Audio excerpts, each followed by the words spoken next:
ഇത് മാസ് മോട്ടോഴ്സിൽ നിന്നാണ്. ഹീറോൻ്റെ master edge വണ്ടി ജനറൽ സർവീസായിട്ട് വരികയാണ്. അപ്പോൾ നമ്മൾ ഫസ്റ്റ് റോഡ് ടെസ്റ്റ് നടത്തുന്ന സമയത്ത് ബാക്ക് ബ്രേക്കിൻ്റെ ഭാഗത്തൊക്കെ ശരിക്കും ചതഞ്ഞ രീതിയിലുള്ള ബ്രേക്ക് കാണിക്കുന്നുണ്ടാവും. അപ്പോൾ അത് നമ്മൾ ചെക്ക് ചെയ്യുന്ന സമയത്ത് ഗിയർ ബോക്സിൻ്റെ ബെയറിങ്ങിൻ്റെ കംപ്ലയിൻ്റ് ആയിരുന്നു.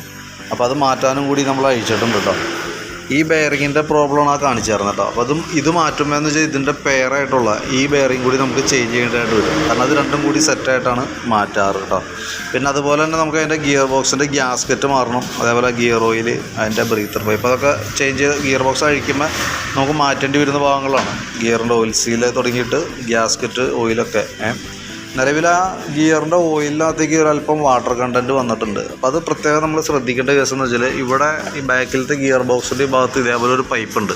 ഈ പൈപ്പ് ഒരു കാരണവശാലും ഇതിൻ്റെ ഉള്ളിൽ നിന്ന് പുറത്തേക്ക് വരാതിരിക്കാനായിട്ട് പ്രത്യേകം ശ്രദ്ധിച്ചോണം കേട്ടോ. കാരണം ഞാൻ അതിൻ്റെ ഉള്ളിൽ കൂടെ നമുക്ക് 1-2 ഡ്രോപ്പ് വെള്ളം ഉള്ളിൽ ചെന്നാൽ പോലും ഓയിൽ പെട്ടെന്ന് മോശമായി പോയി ഇതേപോലെ ബെയറിങ്ങുകളൊക്കെ കംപ്ലയിൻറ്റ് വരാനും സാധ്യത കൂടുതലാണ്. ബാക്കിയത്തെ ബെയറിങ്ങുകളൊക്കെ നമ്മൾ ചെക്ക് ചെയ്ത് നോക്കിയിരുന്നു. പ്രത്യക്ഷത്തിൽ ഈ ക്ലച്ച് ഷാഫ്റ്റിൻ്റെ ചെറിയൊരു പ്ലേ ഉണ്ട്, പക്ഷേ അത് ഫ്രീ പ്ലേ ഉള്ള ബെയറിംഗ് ആണ്. പക്ഷേ അത് വേറൊരു കംപ്ലയിൻ്റ് ആയിട്ട് നമുക്ക് തോന്നണില്ല.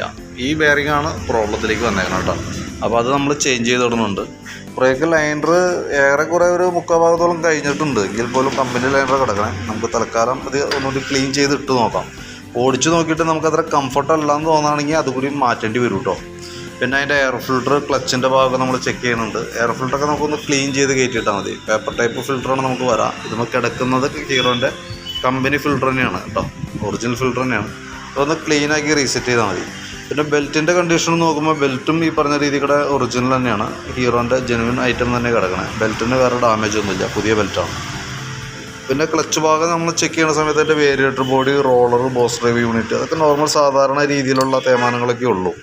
പിന്നെ അതിൻ്റെ വെയിറ്റ് സെറ്റ് യൂണിറ്റ് വന്ന ബാക്കിൽ ക്ലച്ച് പുള്ളി വർക്ക് ചെയ്യുന്ന ഭാഗം, അതും നമ്മൾ ചെക്ക് ചെയ്യുമ്പോൾ നിലവിൽ വേറെ കംപ്ലയിൻ്റ് ആയിട്ടൊന്നുമില്ല. വർക്കിംഗ് ഒക്കെ സ്മൂത്താണ്, വേറെ പ്രശ്നങ്ങളൊന്നുമില്ല കേട്ടോ. പിന്നെ നമുക്ക് ഈ ഭാഗത്തേക്ക് വരുമ്പോഴത്തേക്ക് എൻ്റെ ചോക്കിൻ്റെ കേബിളൊക്കെ നമ്മൾ ചെക്ക് ചെയ്യുന്നുണ്ട്. ചോക്ക് കേബിൾ നിലവിൽ വേറെ പ്രശ്നമില്ല. ആക്സിലേറ്റർ കേബിളായാലും വേറെ കംപ്ലയിൻ്റോ കാര്യങ്ങളൊന്നുമില്ല കേട്ടോ. പിന്നെ ഫ്രണ്ടിലേക്ക് വരുമ്പോഴത്തേക്കും നമുക്ക് അതിൻ്റെ ബ്രേക്കിൻ്റെ കേബിളുകൾ കംപ്ലയിൻ്റ് ഉണ്ട്. ബ്രേക്കിൻ്റെ കേബിളിൻ്റെ കേസ് പറയുമ്പോൾ നമുക്ക് ബാക്കിലെ ബ്രേക്കിൻ്റെ കേബിളും ഔട്ടർ വലിഞ്ഞ് നിൽക്കണം കേട്ടോ. അപ്പോൾ ബ്രേക്ക് കേബിളുകൾ നമ്മൾ മാറ്റിയിട്ടാലാണ് അത് ക്ലിയർ ആവുള്ളൂ. പിന്നെ ഈ ഗ്രോമറ്റ് പൊട്ടി കിടക്കുന്നുണ്ട്, ഐറ്റം അവൈലബിൾ ആണോ എന്ന് നോക്കിയിട്ടുണ്ടെങ്കിൽ അതും കൂടി നമുക്കൊന്ന് ചേഞ്ച് ചെയ്ത് തരാം. പിന്നെ സെൽഫ് സ്റ്റാർട്ട് എടുക്കാൻ ഞാൻ കംപ്ലയിൻറ്റ് എന്ന് വെച്ചാൽ ബാറ്ററിയുടെ ആണ് പ്രോബ്ലം കാണിച്ചുകൊണ്ടിരിക്കുന്നത് കേട്ടോ. അപ്പോൾ നമുക്ക് ബാറ്ററി മാറ്റി വയ്ക്കേണ്ടി വരും.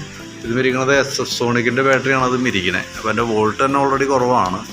അപ്പോൾ ബാറ്ററി ടെസ്റ്റ് ചെയ്യുമ്പോഴായാലും കംപ്ലയിൻ്റ് ആണ് കാണിച്ചുകൊണ്ടിരുന്നത്, ഓൾറെഡി കംപ്ലയിൻ്റ് ആണ് കാണിച്ചുകൊണ്ടിരുന്നത്. അപ്പോൾ നമുക്ക് ബാറ്ററി കൂടി ഒന്ന് ചേഞ്ച് ചെയ്തതിന് ശേഷം സെൽഫിൻ്റെ കേസ് ക്ലിയർ ചെയ്യാനായിട്ട് പറ്റും. ആമറോണിൻ്റെ ബാറ്ററിയാണ് നമുക്ക് വയ്ക്കുക, 2 വർഷം റീപ്ലേസ്മെൻറ്റുള്ള ബാറ്ററി. അപ്പോൾ പിന്നെ അത് കൂടാതെ കൊണ്ട് തന്നെ ഇപ്പോൾ ബാറ്ററി പവർഫുൾ ആയാൽ പോലും സെൽഫ് മോട്ടറിൻ്റെ ഒരു മൂളിച്ച സൗണ്ട് ഉണ്ട് നിലവിൽ വണ്ടിക്ക്. സെൽഫ് മോട്ടറിനെ സെൽഫ് എടുക്കുന്ന സമയത്ത് ഒരു മൂളിച്ച കാണിക്കുക. നമ്മൾ വേറൊരു ബാറ്ററി വെച്ചിട്ട് ചെക്ക് ചെയ്യുമ്പോൾ ആ കംപ്ലയിൻറ്റ് പ്രത്യേകം എടുത്ത് കാണിക്കുന്നുണ്ടായിരുന്നു കേട്ടോ. സെൽഫ് മോട്ടറിൻ്റെ പ്രോബ്ലം എന്ന് വെച്ചാൽ സെൽഫ് മോട്ടർ തന്നെ ഇരിക്കണം കേട്ടോ. അപ്പോൾ നമുക്ക് നിലവിൽ അത് പ്രത്യേകിച്ച് നമുക്ക് പുറമേ നിന്നൊന്നും ചെയ്യാനായിട്ട് പറ്റില്ല. കാരണം എന്താ വെച്ചാൽ സെൽഫ് കംപ്ലയിൻ്റ് ആണെങ്കിൽ മോട്ടർ മാറ്റി വയ്ക്കാനാണ് അതിൻ്റെ തരമുള്ളൂ. പക്ഷേ എന്ന് വെച്ചാൽ ഇപ്പോൾ നമുക്കത് മാറ്റേണ്ട ഒരു സിറ്റുവേഷൻ ഇല്ല. മോട്ടോർ വർക്ക് ചെയ്യായികയല്ല, ഇടയ്ക്കൊരു ടൈം ലാഗ് കാണിക്കുന്നുണ്ട്. അപ്പോൾ വലിയ താമസമില്ലാണ്ട് സെൽഫ് മോട്ടറും കംപ്ലയിൻറ്റിലേക്ക് ഒരു പക്ഷേ എത്തിയേക്കും കേട്ടോ. നമ്മൾ പുതിയ ബാറ്ററി വെച്ചതിന് ശേഷം സെൽഫ് മോട്ടോർ വർക്ക് ചെയ്യിച്ചിട്ട് അതിൻ്റെ ലോഡ് റെസ്റ്റ് നടത്തും. ആ സമയത്ത് എന്തെങ്കിലും കംപ്ലയിൻറ്റ് ഉണ്ടെങ്കിൽ നോക്കിയിട്ട് ഞാൻ ഇൻഫോം ചെയ്യാം കേട്ടോ. പിന്നെ അതേപോലെ തന്നെ എഞ്ചിൻ ഓയിൽ ചെക്കപ്പാണ് പറഞ്ഞിരുന്നത്. അപ്പോൾ നമ്മൾ നോക്കുന്ന സമയത്ത് എഞ്ചിൻ ഓയിലിൻ്റെ അളവിലൊക്കെ ഒരുപാട് വ്യത്യാസമുണ്ട് കേട്ടോ. ഓയിൽ നമുക്ക് നോക്കുമ്പോൾ നമുക്ക് ശരിക്കും ഇതിന് 800 മില്ലി ഓയിലാണ് വരാം. അപ്പോൾ ശരിക്കും നമുക്ക് ഇതിനകത്ത് നിലവിലിപ്പോൾ ഉള്ളത് ഒരു 450 മില്ലി ഓയിലാണ് ഉള്ളൂ. അപ്പോൾ നമുക്ക് ഓയിൽ എന്തെങ്കിലും കൂട്ടത്തേക്കൂടെ മാറ്റിയിടാം. കാരണം ഞാൻ പുതിയ ഓയിൽ ഒഴിക്കാം. കാരണം ഇതിനകത്തേക്ക് പഴയ ഓയിലിലേക്ക് പുതിയ ഓയിൽ മിക്സ് ചെയ്യണതിൽ നല്ലത് ഓയിൽ ഫുള്ളായിട്ട് ചേഞ്ച് ചെയ്യണതാണ്. അപ്പോൾ അതേപോലെ തന്നെ നമ്മൾ ശ്രദ്ധിക്കേണ്ട കേസ് എന്ന് വെച്ചാൽ ഒരു മാസമൊക്കെ കഴിഞ്ഞ് കഴിയുമ്പോൾ ഏകദേശം ഒരു 1000 കിലോമീറ്ററോളൊക്കെ ഓടിക്കഴിഞ്ഞ് കഴിയുമ്പോൾ വന്നിട്ട് നമ്മൾ എഞ്ചിൻ ഓയിൽ ഒന്നുകൂടി നമ്മൾ ചെക്ക് ചെയ്യണം. ലെവൽ കുറഞ്ഞു പോകുന്നുണ്ടോ ഇല്ല എന്നുള്ള കേസ് ഒന്ന് കറക്റ്റായിട്ടൊന്ന് മോണിറ്റർ ചെയ്യണം കേട്ടോ, നോക്കണം. കുറഞ്ഞു പോകുന്നുണ്ടെങ്കിൽ എന്ത് കാരണം കൊണ്ടാണ് കുറയണതെന്ന് വെച്ച് നോക്കിയിട്ട് അതനുസരിച്ചിട്ട് നമ്മൾ അതിനുള്ള പരിഹാരം കണ്ടെത്തണം.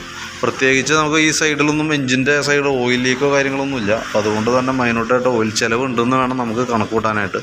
മൈന്യൂട്ടായിട്ട് കത്തിപ്പോകുന്ന കംപ്ലയിൻ്റ് ആവാം. അപ്പോൾ അതൊന്ന് കൃത്യമായിട്ട്, ഇനി അതല്ലെങ്കിൽ ഒരു പക്ഷേ ചില കേസിൽ ഈ പറഞ്ഞ വണ്ടി മാറ്റാനായിട്ട് ഒരുപാട് വൈകി ഓടുമ്പോഴും ഇതേപോലെ അളവ് കുറുകി പോണ ഇതുണ്ട്. അപ്പോൾ അതൊന്ന് പ്രത്യേകം നോക്കുക. ആദ്യത്തെ ഒരു മാസം ഒന്ന് പ്രത്യേകം ഒന്ന് ശ്രദ്ധിക്കുക. അങ്ങനെ കംപ്ലയിൻറ്റ്സ് എന്തെങ്കിലും ഉണ്ടെങ്കിൽ നോക്കിയിട്ട് നമ്മളത് ക്ലിയർ ചെയ്യേണ്ടതാണ്. ഒരു മാസത്തിനുള്ളിൽ തന്നെ നമുക്ക് അതിൻ്റെ ഓയിൽ ലെവൽ കുറയുന്നുണ്ടോ ഇല്ല എന്നുള്ള ദിവസം കൃത്യമായിട്ട് അത് മോണിറ്റർ ചെയ്യുകയും വേണം കേട്ടോ. അപ്പോൾ ഞാൻ ഇതിൻ്റെ നിലവിൽ ഇപ്പോൾ അത്യാവശ്യം ചെയ്യേണ്ട ഭാഗങ്ങൾ ഉൾപ്പെടുത്തിക്കൊണ്ടുള്ള ഒരു എസ്റ്റിമേറ്റ് നോക്കിയിട്ട് അതിൻ്റെ ഡീറ്റെയിൽസ് വാട്സപ്പിലേക്ക് ഇടാം. അതായത് ഗിയർ ബോക്സ്, ബ്രേക്കിൻ്റെ കേബിളുകൾ, എൻജിൻ ഓയിൽ, ഗിയർ ബോക്സിൻ്റെ ഓയിലും ബെയറിംഗ് എല്ലാം അതിനകത്ത് വരും. പിന്നെ ജനറൽ സർവീസ്, ബാറ്ററി അടക്കം എല്ലാ ഭാഗങ്ങളും ഉൾക്കൊള്ളിച്ചുകൊണ്ടുള്ള ഒരു എസ്റ്റിമേറ്റ്, ഏകദേശം ഒരു എസ്റ്റിമേറ്റ് ഇടാം. അപ്പോൾ നോക്കിയിട്ടൊന്ന് റിപ്ലൈ ചെയ്താൽ എന്തെങ്കിലും വണ്ടി നാളത്തേക്ക് ആവുള്ളൂ. നാളെ അത്യാവശ്യം വർക്ക് ഉണ്ട്. ഇപ്പോൾ ഈ ക്ലച്ചൊക്കെ അഴിക്കേണ്ടി വന്നതുകൊണ്ട് തന്നെ, ക്ലച്ചും ഗിയർ ബോക്സും അഴിക്കേണ്ടി വന്നാൽ തന്നെ നമുക്ക് സ്വാഭാവികമായിട്ടും വൈകിയാണ് തീരുള്ളൂ കേട്ടോ. കാരണം എന്ന് വെച്ച് കഴിഞ്ഞാൽ ഓരോ വണ്ടിക്ക് നമ്മൾ പ്രതീക്ഷിക്കുന്നതിൽ കൂടുതൽ സമയം വരുന്നതുകൊണ്ടാണ് വണ്ടി ഡിലേ പോകുന്നത്. അപ്പോൾ എന്തായാലും നമുക്ക് ചെയ്യുന്ന വർക്ക് ക്ലിയറായിട്ട് ചെയ്തു പോവാം എന്തായാലും. അപ്പോൾ ഞാൻ അതിൻ്റെ ഒരു ഡീറ്റെയിൽസ് വാട്സപ്പിലേക്ക് ഇട്ടേക്കാം, പ്രതീക്ഷിക്കുന്ന എസ്റ്റിമേറ്റും വാട്സപ്പിലേക്ക് ഇട്ടേക്കാം. അപ്പോൾ നോക്കിയിട്ടൊന്ന് റിപ്ലൈ ഇട്ടുള്ളൂ.